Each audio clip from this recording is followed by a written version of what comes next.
Hi, I'm Lisa Coffey. Recently, I talked with a bunch of scientists about the new science and what they think about the future. Are they optimistic? Here's what they had to say. I think the new science really is full of hope and purpose and direction and meaning. You know, the old science says that the universe is just on automatic, practically. You know, there's no direction, purpose, meaning. The new science says something differently. We can control direction. We can find purpose. And to the extent we do, we make the world better for each other. Many of the world's religions all support the same actions. Love your neighbor, feed the poor, do all those good things. And there's no disagreement. But science has been concocting a false term about religion, and I think that it has become a religion itself.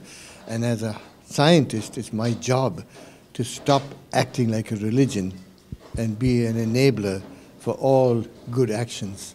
I think for me what's been happening is that so many things I used to believe, I no longer believe. And so now I'm just very open-minded to new ideas. What's actually happening on the planet right now, contrary to most people's perception, is that we're transitioning to a higher vibrational state in which lower ideas are dissolving and higher ones are coming in. And when you start to understand that, you become very optimistic.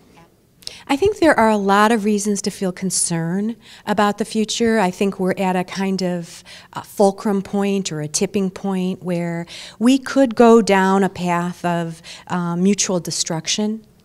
And at the same time, the thing that doesn't get factored into some of the projections of, climate change, for example, is human resilience and the creativity that comes from within us. So I hold that it is that creativity that ultimately is going to be the salvation for the future of humanity. Well, I am very optimistic about the future. I think primarily because we're really seeing what's called a paradigm shift. I'm a possibilist. I believe that there are possibilities to change this world, and we can do it if we want to, if we know how to go about it.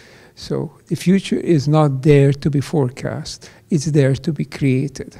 We think in modern science, including physics and other things, that you study a bit and then you can project the whole, which is not true. So we have to go from reductionism in science, which has been a curse so far, to holism, which is the future. Science is bounded. You see, science cannot answer all the questions, though many scientists pretend that they can. Science is only one way of comprehension of the world. We need also other ways like art, religion, poetry. You see, you cannot make scientific poetry, for example. I think it takes continued effort to sort of bring out our better selves and the better selves of others to make sure that we're aware that we're all in this together. There's a lot that we can do to share this world so that it's better for everyone. Every day, something as simple as what you decide to eat affects not only you, but also the planet. What's good for you is good for the planet. We have to make personal choices on a day-to-day basis and then hope that we'll hit that critical mass where it'll shift from this almost immature, headlong rush off the edge to starting to treat the world as if it really mattered.